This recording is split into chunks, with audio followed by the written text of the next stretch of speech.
Bienvenue dans l'Écho du Cœur, podcast destiné à éveiller les consciences en abordant l'impact de nos blessures inconscientes sur notre vie. Je suis Marion Magdela, docteure en psychologie clinique et je vais vous accompagner pendant cet épisode.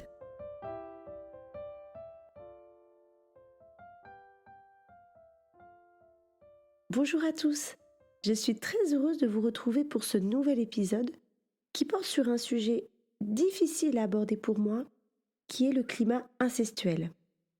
Je dis difficile car je sais combien parler de cette thématique est douloureux et peut aussi être culpabilisant. Car parfois, certains parents répètent malgré eux des comportements appris dans leur enfance sans vraiment avoir la conscience que ces derniers peuvent être délétères pour le développement psycho-affectif de leur enfant. L'idée de ce podcast est de mettre en lumière un sujet qui reste tabou et peu compris, et non pour faire culpabiliser. Car nous portons tous des mémoires de nos aïeux, et lorsqu'il y a eu des situations d'inceste dans notre généalogie, c'est-à-dire une agression sexuelle actée par une personne de la famille, il est possible de retrouver, dans les générations qui suivent, un climat incestuel, c'est-à-dire un climat dans lequel les limites entre l'intimité de l'adulte et l'intimité de l'enfant ne vont pas être clairement posées. Par exemple, est-ce approprié de se confier en tant que parent à son enfant sur son intimité, ses problèmes de couple, voire sur sa sexualité? Et un parent respecte-t-il l'intimité d'un enfant lorsqu'il rentre dans la salle de bain systématiquement alors que son enfant est en train de se laver? Ou encore, lorsqu'il se montre régulièrement nu devant lui? Ou bien lorsqu'il l'embrasse sur la bouche? Un parent respecte-t-il un enfant lorsqu'il se montre intrusif dans sa vie intime, en fouillant ses affaires, en rentrant dans sa chambre sans frapper au préalable, ou en le câlinant, en le caressant avec trop de sollicitations, sans veiller à ce que ce soit vraiment juste pour l'enfant? Autre exemple, n'est-ce pas une source de confusion lorsqu'un enfant dort avec un de ses parents régulièrement, notamment lorsque l'un des parents est absent? Car comment peut-il trouver sa place auprès de ses deux parents, notamment dans le cadre de l'Oedipe? Et je reviendrai sur ce point un peu plus tard. Vous voyez que ces situations, même si les parents n'ont pas la conscience de faire un mal, renvoient à un climat incestuel. C'est un climat dans lequel l'enfant va être dans une sorte de confusion intérieure. Confusion dans les rôles et les places. Confusion dans l'intimité en lien avec l'absence de limite entre le corps de l'adulte et le corps de l'enfant. Avec une absence de limite entre la psyché de l'adulte et la psyché de l'enfant. Mais encore une absence de limite entre l'émotion de l'adulte et l'émotion de l'enfant. Un climat dans lequel l'enfant va vivre des intrusions dans son intimité, dans sa sexualité. Et ce, même si aucune agression sexuelle a généralisé, contrairement à l'inceste. Toutefois, ces confusions, ces intrusions vont entraîner chez l'enfant une violation de son intimité, une forme de viol psychologique et émotionnel, ce qui va avoir des effets délétères sur le développement psycho-affectif de celui-ci. J'insiste, je parle ici de comportements répétés des adultes et non de situations exceptionnelles, comme par exemple le fait de dormir avec son enfant suite à un cauchemar ou d'entrer accidentellement dans une salle de bain. Je parle vraiment des situations installées qui créent une atmosphère particulière, une ambiance prêtant à confusion. Alors, comment repère-t-on ces situations de climat incestuel et quelles sont les caractéristiques? Et surtout, comment se libère-t-on des effets délétères de ce climat sur notre vie? Pour répondre à ces questions, je vais poser 3 points. Le premier, c'est la confusion. Le deuxième, l'intrusion. Et le dernier, l'impact psycho-affectif. Je vous présenterai aussi une situation clinique assez brève pour pouvoir illustrer mon propos. Et ensuite, comme à l'habitude, je vous donnerai des exercices à réaliser. Donc, comme je le disais, le climat incestuel donne une ambiance particulière, qui est subtile et parfois difficile à appréhender. Mais aussi difficile à reconnaître et à accepter, car cette reconnaissance va aussi avoir un impact sur le pacte familial inconscient, qui est de rester dans le clan familial, dans ce tout familial. un tout familial où il n'est pas possible de penser différemment. Mais encore une fois, j'y reviendrai un peu plus tard. Premier point donc, la confusion. Confusion entre le corps de l'enfant et le corps de son parent. Sans rentrer trop dans la théorie, vers 5-6 ans, l'enfant va prendre conscience progressivement de son identité propre et comprendre que son corps est son corps. Il va alors avoir besoin de se cacher quand il est nu et demander à ce que les adultes respectent son intimité. Le problème, c'est que dans un climat incestuel, il ne va pas y avoir les limites qui vont permettre à l'enfant de poser les bases de sa pudeur ou de son intimité. Les parents n'auront aucun problème à se balader nus devant leur enfant. Les enfants eux-mêmes vont rester nus ou se laver avec leurs frères et sœurs assez tardivement. Et comme je vous le disais, tout le monde va entrer dans la salle de bain lorsqu'elle est occupée, sans qu'il y ait vraiment l'accès à l'intimité. Parfois même, dans ce type de climat, lorsqu'un enfant va demander à fermer la porte lorsqu'il se change ou lorsqu'il se lave, certains parents peuvent l'humilier ou se moquer de lui, voire même peuvent aller jusqu'à enlever les verrous aux portes par représailles.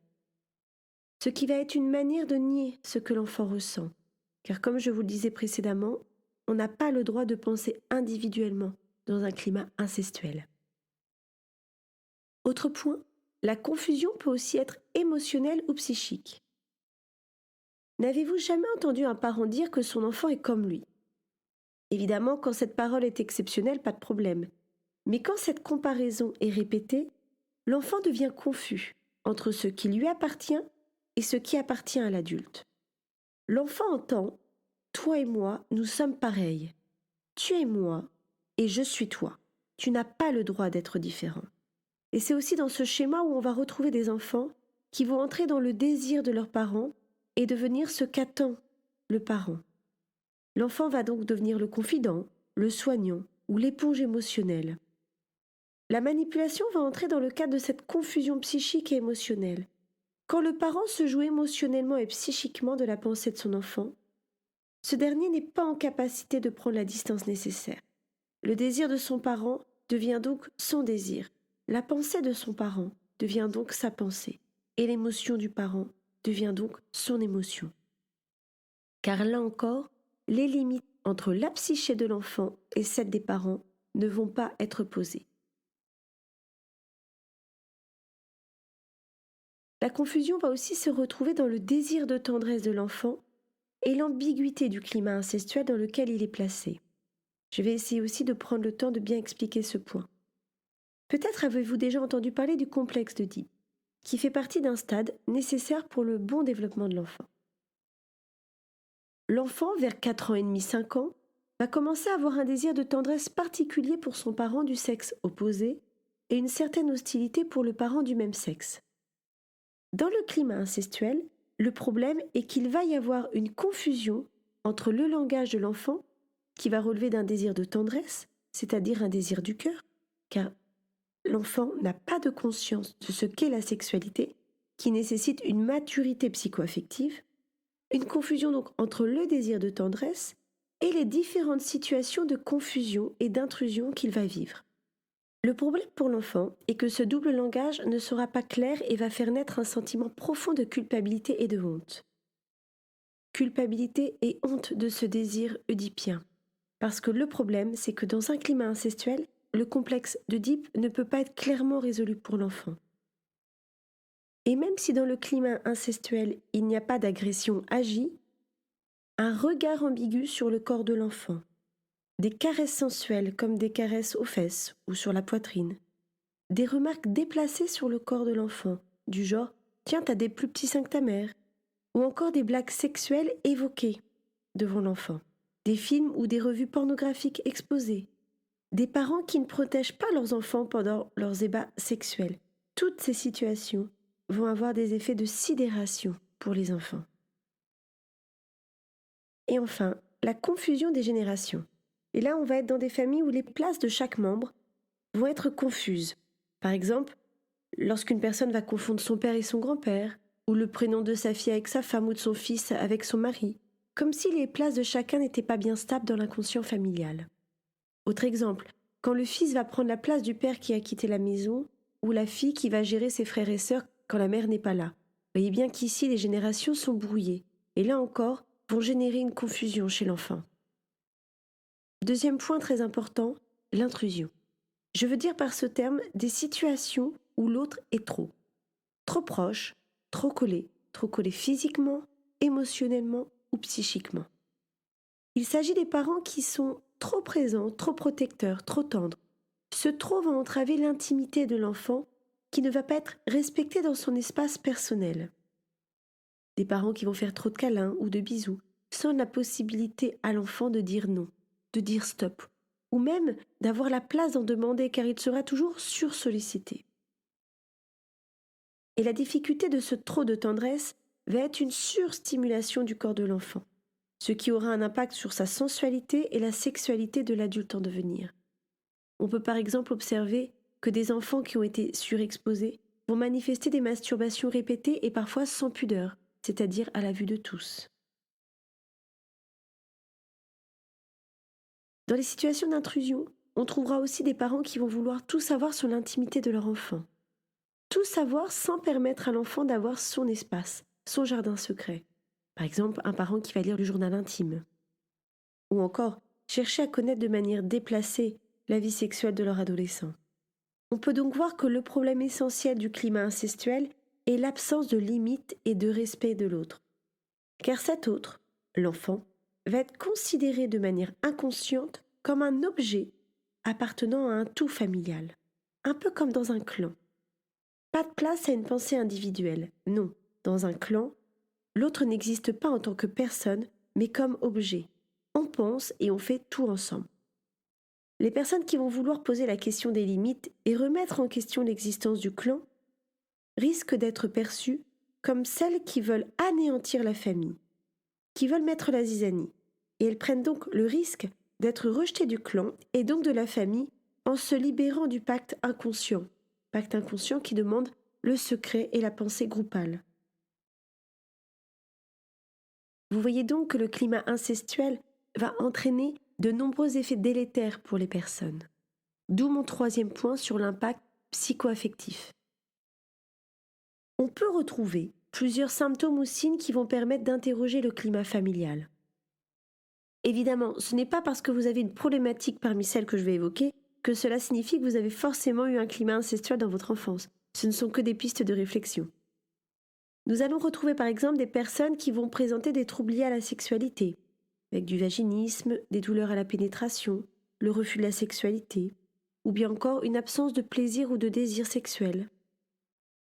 Cela peut être aussi des personnes qui vont avoir des difficultés à associer une vie affective avec une vie sexuelle. Car la vie affective, la vie amoureuse, va nécessiter un lien avec le cœur, avec la tendresse donc. Et la sexualité, pour une personne qui a vécu un abus, une violation de son intimité, va relever sur un plan inconscient du danger. Faire l'amour, qui signifie mettre son cœur dans sa sexualité, va donc devenir trop dangereux, de l'ordre de l'angoisse de mort pour la personne qui a vécu dans un climat incestuel. Ces personnes peuvent aussi parfois avoir des difficultés à donner la vie et vont inconsciemment se stériliser pour rendre la fécondité impossible.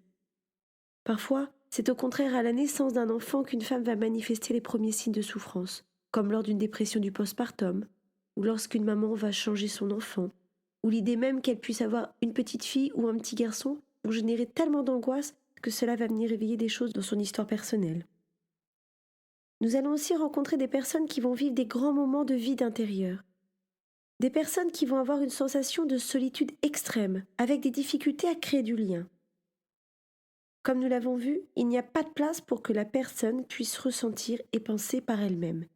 La personne n'a donc pas de repère pour une sécurité intérieure et des fondements identitaires stables.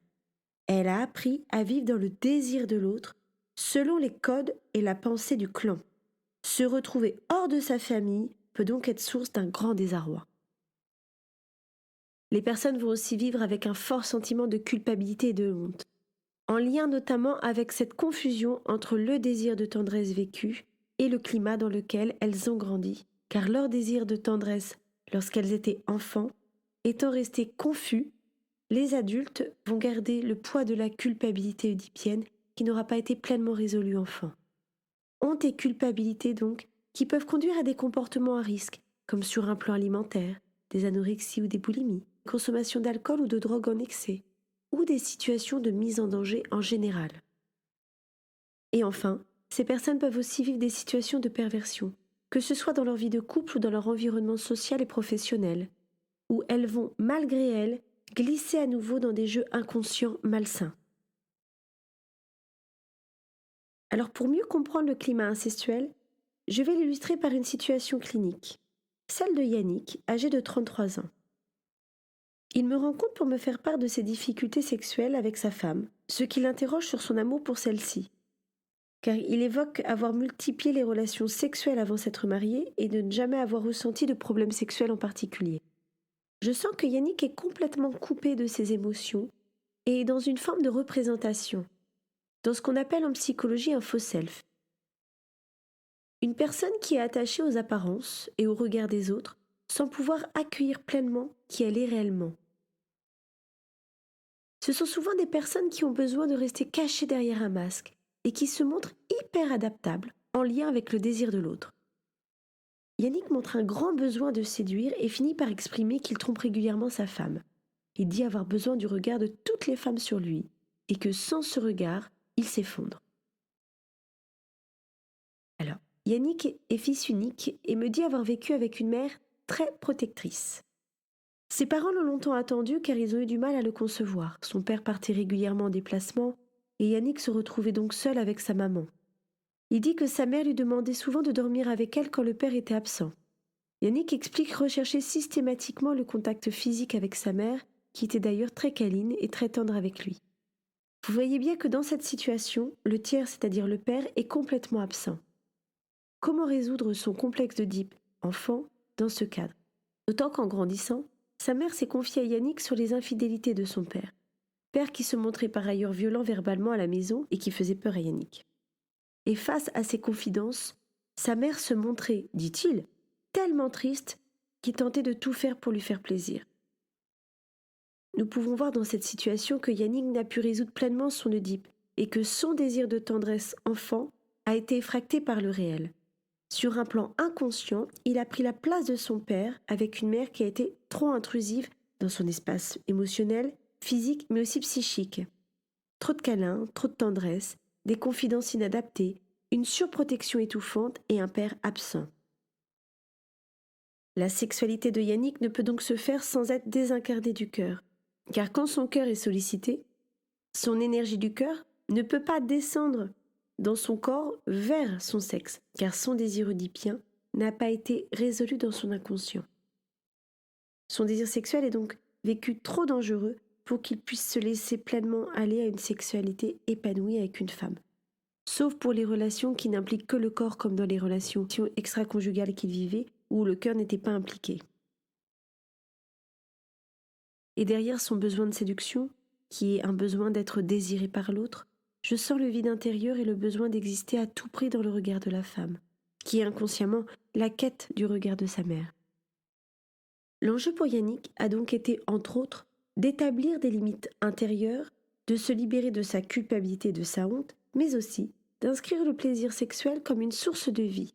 Une source de vie car quand on a grandi dans un climat incestuel, la sexualité en tant qu'adulte est associée à une angoisse de mort, à un danger sur un plan inconscient. Pour finir, je vous propose 3 exercices pour vous aider à libérer cette mémoire incestuelle, cette mémoire de perversion donc. Premièrement, un travail d'écriture. Au risque de me répéter, vos parents n'ont certainement aucune conscience d'avoir fait mal et ils ont dû eux-mêmes vivre dans un climat ambigu, voire peut-être même vivre l'inceste. Vivre une agression sexuelle par un membre de la famille. Néanmoins, pour que vous puissiez pleinement vous libérer émotionnellement, l'étape que je vais vous proposer est vraiment importante. Le travail d'écriture que je vous propose est destiné à vos parents. Alors une écriture symbolique, l'idée n'est évidemment pas de leur donner en vrai, mais de pouvoir écrire pour vous, à vos parents, toute votre colère, vos frustrations, votre dégoût et votre honte. En posant qu'ils sont coupables car ils auraient dû vous protéger. Pourquoi écrire cela? Eh bien pour permettre à votre enfant intérieur de se libérer de sa culpabilité et de sa honte, car c'est lui qui a été victime du dysfonctionnement de la famille et qui vit à l'âge adulte un sentiment de culpabilité et de honte associé au désir et au plaisir sexuel. Et de pouvoir brûler cette lettre pour montrer donc à votre inconscient que vous vous libérez de cette charge émotionnelle.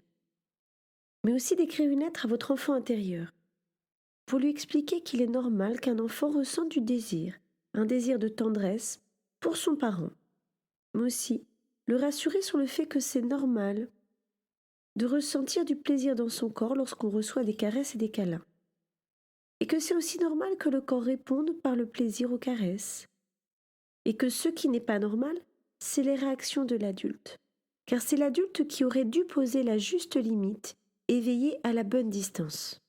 En aucun cas, c'est à votre enfant de porter le poids de la culpabilité.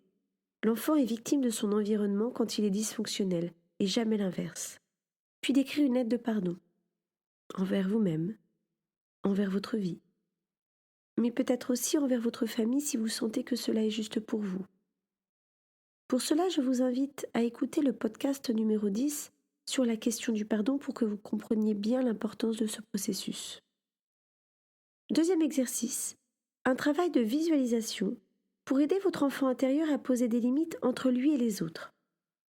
Pour cela, vous pouvez vous visualiser avec votre enfant intérieur et imaginer une bulle de protection qui pose une frontière entre vous et les autres, entre vous et votre famille, et de sentir que vous vous sentez respecté dans cette intimité, en sécurité dans ce lien familial. Je vous invite à visualiser chaque membre de la famille pour les individualiser. Vous pouvez aussi vous adresser à chacun pour poser les limites et exprimer ce que vous ressentez. Vous pouvez aussi visualiser et créer un lien sécure entre vous et cet enfant intérieur, un lien de cœur à cœur, d'une jolie lumière vert émeraude, pour bien intégrer l'importance de s'aimer en tant que personne et de se respecter dans son intégrité. Et troisième exercice, je vous propose de travailler sur les mémoires familiales. Y a-t-il eu des situations d'inceste dans la généalogie qui expliqueraient ce climat incestuel? Y a-t-il eu des abus dans la famille? Ces prises de conscience vont vous aider à libérer le poids du secret et de la blessure inconsciente liée à l'inceste, car le climat incestuel est souvent la trace d'un acte d'inceste dans la généalogie. Et enfin, n'hésitez pas à respirer dans votre ventre, votre bassin, pour vous libérer des angoisses inscrites dans votre corps et remettre du souffle de vie dans votre ventre, dans votre sexe, pour que l'énergie circule à nouveau entre votre cœur et votre bassin. Voici pour ce nouvel épisode qui est un sujet sensible mais si important. J'espère que vous avez pu percevoir la nécessité en tant qu'adulte de poser des limites entre soi et les enfants et de bien considérer l'enfant comme une personne et non un objet de satisfaction. Car il est vraiment important de pouvoir veiller au respect de l'enfant, au respect de sa personne, mais aussi de son espace intime, au respect de son corps, au respect de son intégrité, et de vérifier s'il est toujours OK ou non à recevoir les nombreuses sollicitations, comme les câlins ou les bisous. Et peut-être de temps à autre, de vérifier intérieurement si lorsque vous faites le câlin, cela est fait par envie de partager avec lui, ou est-ce par besoin? Cela parle de votre histoire personnelle et non de votre enfant.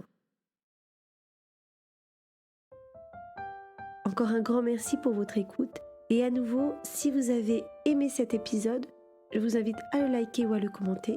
Et si vous souhaitez me soutenir dans cette expérience de podcast, vous pouvez aussi vous abonner et le partager. À très bientôt pour un nouvel épisode.